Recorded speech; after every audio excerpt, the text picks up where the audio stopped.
chicken আলু চপ বনাবলৈ আমাক লাগিব এয়া মই 4টা আলু সিজাই লৈ মেছ কৰি লৈছোঁ আৰু এয়া হৈছে চিকেন একদম মিহিকৈ মানে কিমা কৰি লোৱা হৈছে লগতে পিয়াজ সৰু সৰুকৈ দুটা কুটি লৈছোঁ অকণমান জলকীয়া কুটা আদা নহৰু অকণমান পিচি লৈছোঁ লগতে এয়া লৈছোঁ ব্ৰেড ক্ৰাম্বছ আৰু এইটো এটা ডিম আৰু অকণমান মই কৰ্ণফ্লোৰ দিম এতিয়া আহক তেতিয়াহ'লে বনাবলৈ আৰম্ভ কৰোঁ এতিয়া এটা কেৰাহীটো গৰম হোৱাৰ পিছত মই 4 চামুচমান প্ৰায় 4 চামুচ নহয় প্ৰায় আপুনি দিব 5 চামুচমান মিঠাতেল দি দিব এতিয়া তেলখিনি গৰম হোৱাৰ পিছত আমি ইয়াতে কি যাদু কৰিম আপোনালোকে চাই যাওক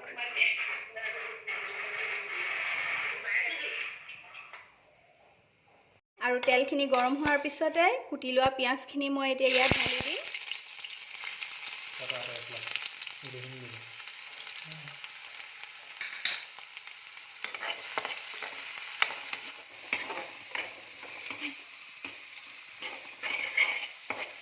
পিয়াজখিনি গোল্ডেন ব্ৰাউন হোৱাৰ পিছত ইয়াতে দি দিম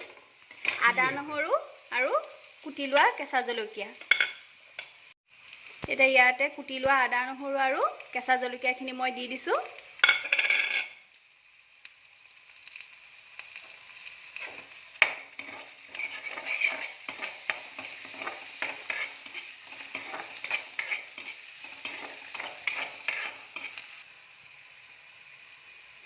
এতিয়া ইয়াতে অকণমান দি দিলোঁ হালধিৰ গুড়ি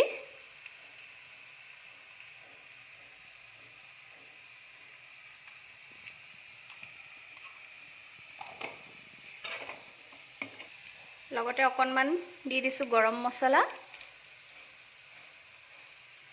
সানৰাইজ গৰম মছলা এতিয়া অকণমান কাশ্মীৰী লাল মিৰ্চ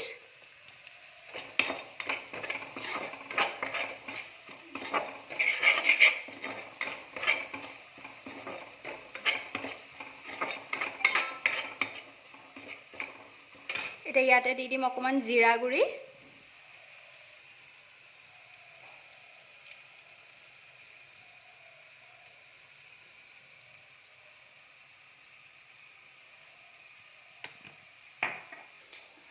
এতিয়া ইয়াতে দি দিম কুটি লোৱা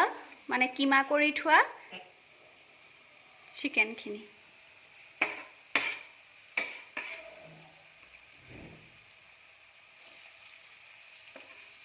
জুইটো আপোনালোকে অকণমান কমাই ল'ব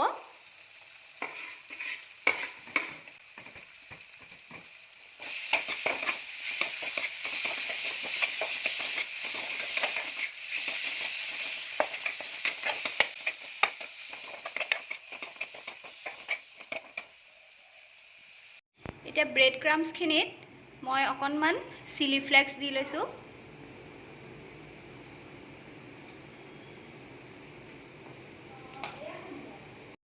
আৰু আমাৰ এয়া ভাজি লৈ হোৱা মাংসখিনি প্ৰথম টেষ্ট কৰিব আমাৰ মেকুৰীজনীয়ে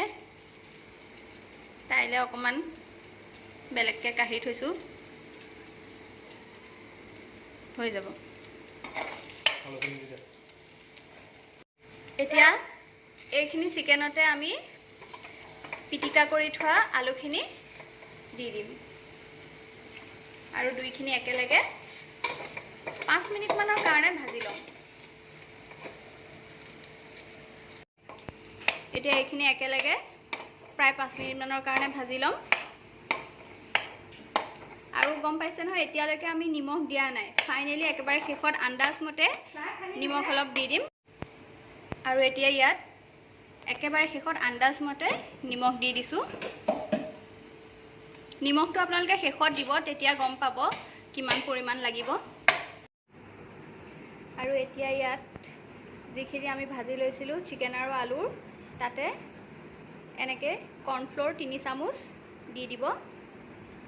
তেতিয়া আপোনাৰ বাইণ্ডিং কৰিবলৈ সুবিধা হ'ব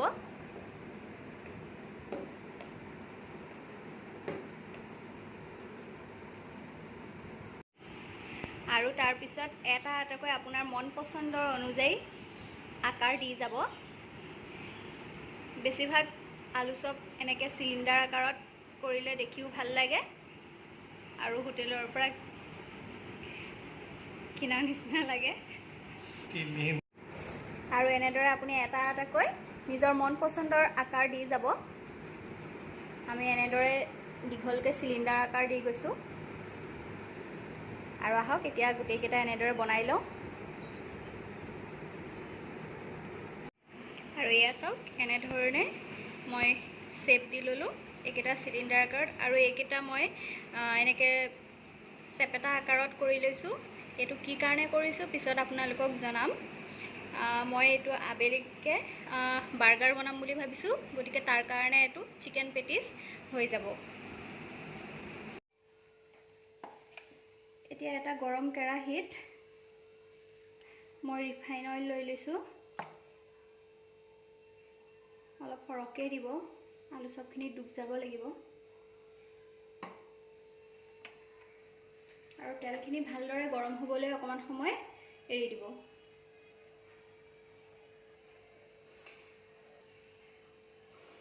এতিয়া আকাৰ দি থোৱা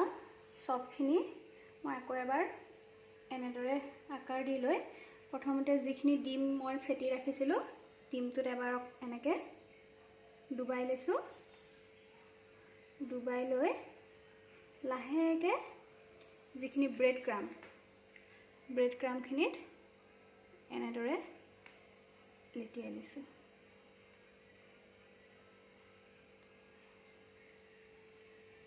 এনেদৰে আটাইখিনি মই কৰি ল'ম এনেদৰে ডিমত ডুবাই ব্ৰেড ক্ৰামত এনেদৰে এবাৰ লেটিয়াই ল'ব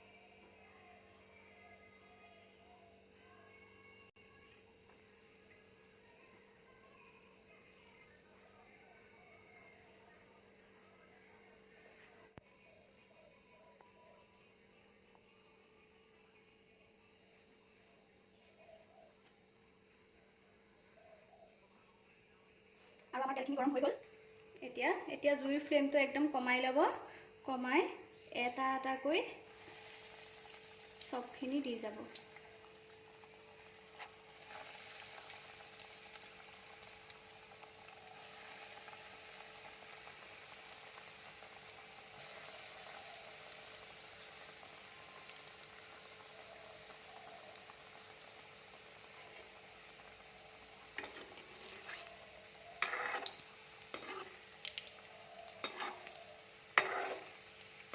এইখিনি এনেকৈ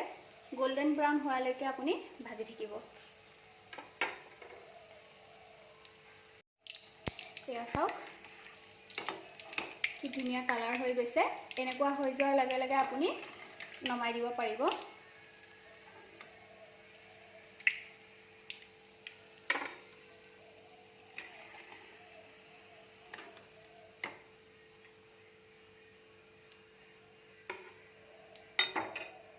এতিয়া বাকীকেইটাও মই দি দিম